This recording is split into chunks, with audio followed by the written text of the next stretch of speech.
먼저 들어가기 전에 오늘의 차트 보고 가겠습니다. 첫 번째는 주요국 주가지수 선물의 변동성 차트 비교입니다. 이 VIX, 그 다음에 VXN, 나스닥, 그 다음에 V2X, 유로스탁스 50, 그 다음에 우리 V코스피. 이렇게인데, 여전히 V코스피가 제일 낮아요. V코스피가 이 빨간 선인데, 이게 제일 변동성이 낮은데, 쌍봉을 만들었을 가능성이 있습니다.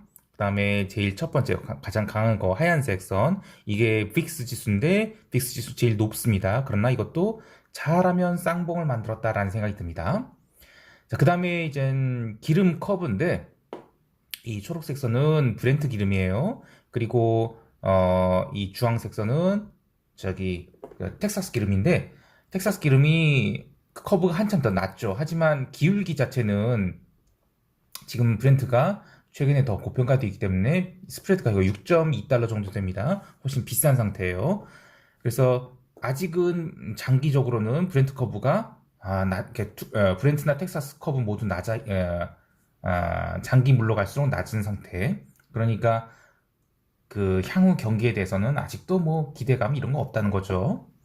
자, 그 다음에 천연가스, 유럽 천연가스인데 뭐 땅을 쳐박고 가고 있습니다. 뭐 전쟁도 지난 주말에 뭐 있었죠. 러시아가 핵을 쓴다니 뭐 이런 거. 근데 그런 거 다 없었고. 그래서 중요한 이평선들 모두 다 깨서 마감을 한 상태입니다. 자, 시황으로 들어갈게요. 2시간 전에 마감한 트레이더가 생생하게 전하는 글로벌 마켓 리뷰 델타1입니다. 우리 시장은 생각보다 빠지지 않았고 해외 시장은 금요일이 하락이 무색하게 강력한 상승으로 마감하였는데요. 사실 상승이 내용을 따져보면 경제 지표나 기타 이슈로 오른 게 아니에요. 지난주 금요일이 불확실성이 해소되면서 제자리만 찾았다 정도로 해석할 수 있겠습니다. 자, 그렇다면 이제 남은 것은 과연 시장을 위로 돌릴 촉매가 무엇이 있겠는가인데요. 자, 먼저 아시아 세션부터 이야기해 보겠습니다.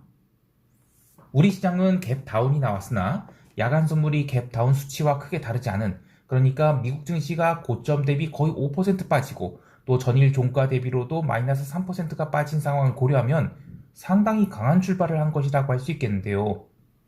이렇게 되면 투자자들은 여기서 아래로 더 밀어버릴 것에 베팅할 것인지, 아니면 주말 사이에 있었던 이슈들이 하락 파워가 이 정도밖에 안 되니까 오히려 롱을 잡을 찬스로 봐야 될지 고민을 하게 될 것입니다.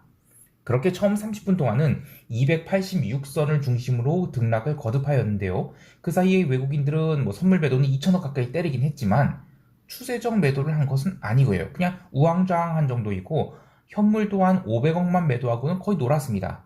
이렇게 되면 여기서 매도를 보는 것이 아니라 이건 매수의 찬스로 삼고 밀어붙여야 되는데요. 제가 해외에 롱 포지션 꽤 많이 물려있죠. 그런 상황에서 또 코스피도 롱이 많이 있어서 이 롱을 강하게 쳐붙이기가 좀 부담스러운 거예요.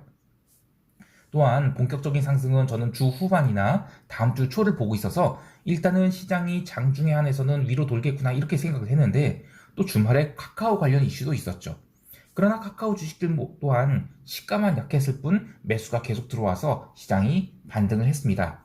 정확히 이야기하면 시가의 손절매를 싹 받아먹은 뒤에는 인덱스에 연동된 흐름을 보였다라고 할 수 있어요. 결국 오전 9시 45분부터 외국인들은 방향성을 바꾸어서 롱으로 붙이기 시작했으며, 특히 외국인들은 오전 10시부터는 리니어한 현물 매수를 종가까지 2,600억을 쌓아서 9월 29일부터 시작된 일평균 2천억 내외의 제법 적잖은 현물 매수를 무려 10일 거래일 연속으로 누적을 해갔습니다. 아주 좋은 현상이죠. 그리고 주요 대형주들이 점진적으로 상향 전환을 시도해가는 모습이 보입니다. 옵션 시장에서는 지수가 점진적 반등하면서 변동성을 죽였지만 콜옵션이 이틀 연속 양봉을 만들게 되면서 이길 갭 상승이 아주 크게 나오지만 않는다면 시장은 방금 마감한 미국 증시처럼 갭 상승 후 또 런을 할 수 있어 보입니다. 특히 단기적으로는 295에서 300 사이 이 구간에 콜옵션 미결들이 얼마 없어요. 그래서 충분히 300까지는 이번 주 내에 가볍게 달릴 수 있다고 보는데, 하지만 또 그 이상의 행사가에는 미결제 약정이 엄청 많이 쌓여있죠. 따라서 이 반대편 옵션에 대한 매도가 쌓여야만 시장이 상승을 이어갈 수 있다고 보는데요. 아직은 월물 초라 진정한 상승이 나오려면 기간 조정을 좀 더 거치는 것이 이상적이라고 할 수 있겠어요. 그리고 지난 영상에서 이야기한 이 위클리 풋옵션이 이상 거래, 오늘도 좀 비슷한 거래가 있긴 했어요. 오늘은 위클리 풋 252와 255에서 그런 이상한 매수가 있었죠. 이제 위클리 옵션은 잔존일이 이틀밖에 남았기 때문에 안타깝게도 외국인들이 풋옵션 매수는 휴지로 전환되었을 것입니다. 선물 미결제 약정 또한 의미 있는 수준의 움직임은 없었습니다. 어쨌든 해외 시장이 화답을 해줘야 그 다음부터 방향성이 생길 것으로 보고 있는데요. 다만 방금 마감한 한국물 ETF인 EWY가 3% 넘게 상승해서 마감한지라 우리 시장도 제법 큰 폭의 갭상승이 나올 것 같은데, 안타깝게도 이런 갭상승이 나오면 지금 21선에 부딪히게 돼요. 마켓 센티먼트가 강하게 되면 21선 부딪히는 게 아니라 21선 출발해서 거기서 위로 쫙 뻗어버리죠. 근데 지금은 워낙 심리가 안 좋기 때문에 어쩔 수 없는 단기 차익 실현성 매물이 나올 것이라고 봐요. 하지만 21선 부딪혀서 음봉 나온다 하더라도 시장이 바닥에서 점진적인 레벨업을 하는 과정이라고 보고 대응할 계획입니다. 자, 이제 유럽 세션 넘어갈게요.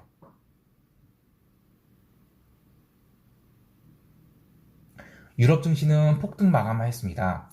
지난주 금요일이 눌림을 사실상 모두 복구한 셈인데요. 이미 아시아 세션 진행되면서 오늘 이 분위기는 변동성 매도이고 지수는 점진적 상승을 할 가능성이 높음을 보여주었죠.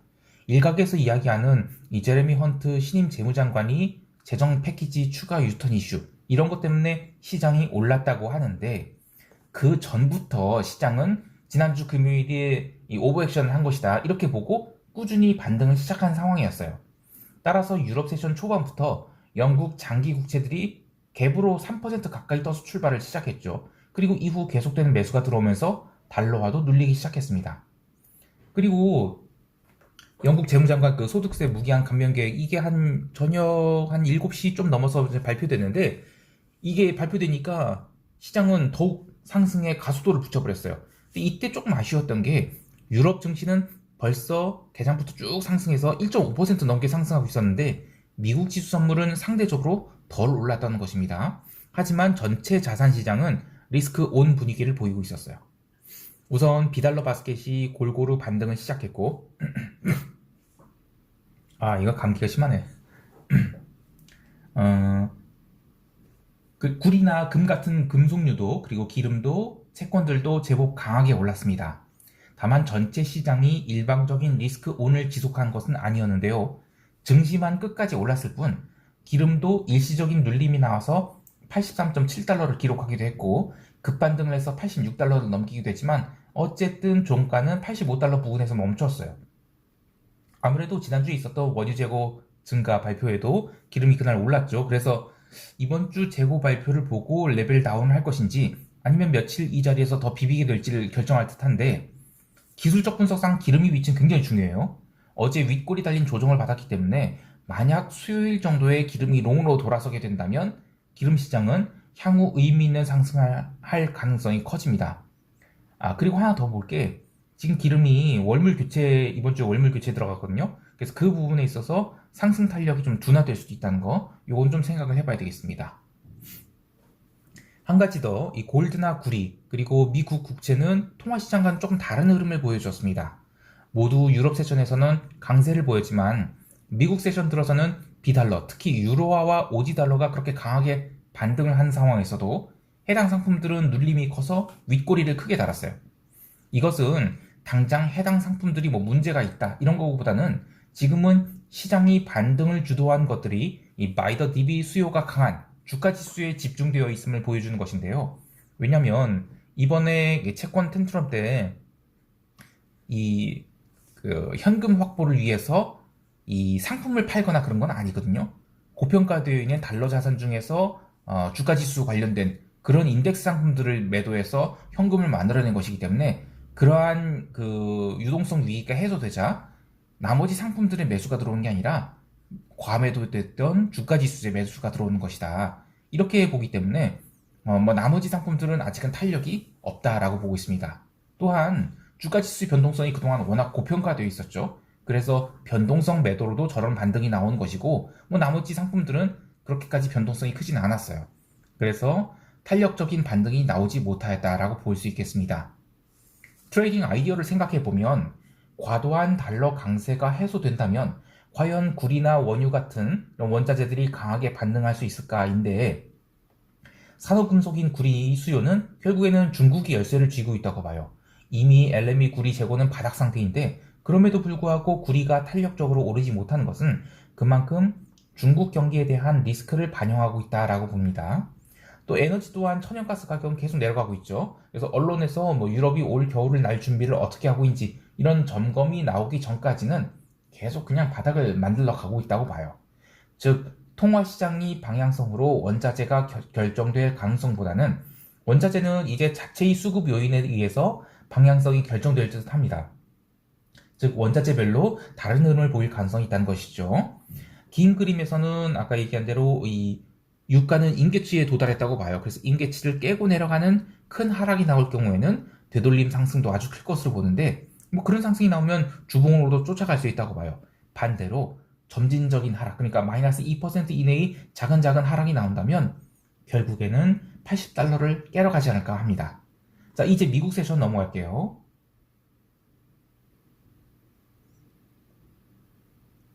미국 증시가 뭐 골드만삭스 등 금융주의 호실적 발표로 올랐다고 하는데 이 트레이드의 관점에서는 유럽 세션 내내 진행된 안도랠리에 숏돌이들이 아주 그냥 온몸을 다해서 틀어막고 있다가 개장하자마자 미친듯이 선물 매도를 커버해서 올라간 것이다 이렇게 보고 있어요. 대형주가 미친듯이 달렸죠. 근데 잘 보면 개장 후 30분간 달린 게 사실상 시세의 전부입니다. 그 이후에는 S&P는 상대적으로 강세를 보였지만 나스닥은 11,100포인트를 중심으로 엄청난 따주기 장세를 보였어요. 특히 데이터상으로는 11,080포인트를 깨려고 매도가 나오면 대기 매수세가 계속 들어오면서 시장을 떠받쳤어요. 그렇다고 해서 11,120을 넘어가려고 한다. 그럼 또 엄청난 또 매도가 나오고요. 자, 이렇게 되면 이길 시장이 어떻게 움직이든 웬만해서는 시장이 오버슈팅을 줄 가능성이 높습니다.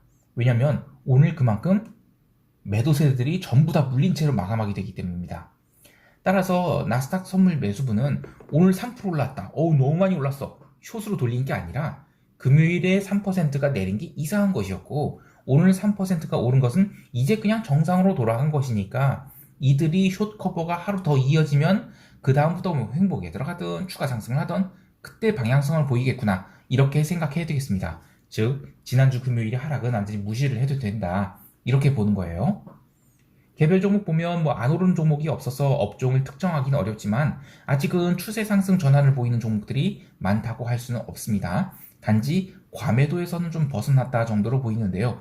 이평선상으로도 지금 나스닥이 21선이 위에서 기다리고 있죠. 그래서 강한 갭 상승이 나오면 단기적으로는 차익 실현 욕구가 많을 것인데 물론 그렇다고 해서 이제 반등이 시작된 것을 뭐 하루 올랐다라고 해서 숏으로 돌릴 필요는 없겠지만 일봉상 등락이 거듭한 장이 될 수 있다는 것은 생각해 두어야겠습니다.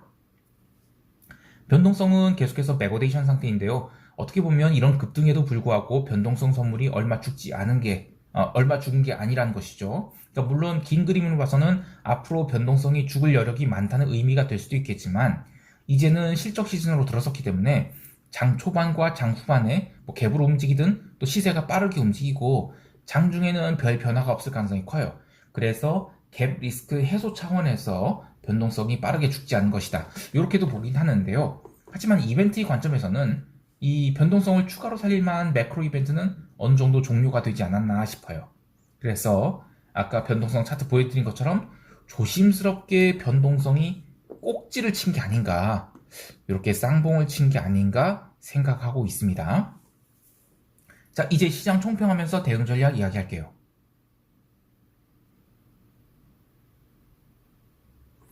우리 시장은 야간 선물이 상승을 고려하면 갭이 제법 크게 나올 것 같은데 문제는 갭이 나오면 해당 갭 자리가 20일 이평선이 위치한 자리가 돼요. 그래서 단기 차익 실현성 매도가 나올 가능성이 큽니다.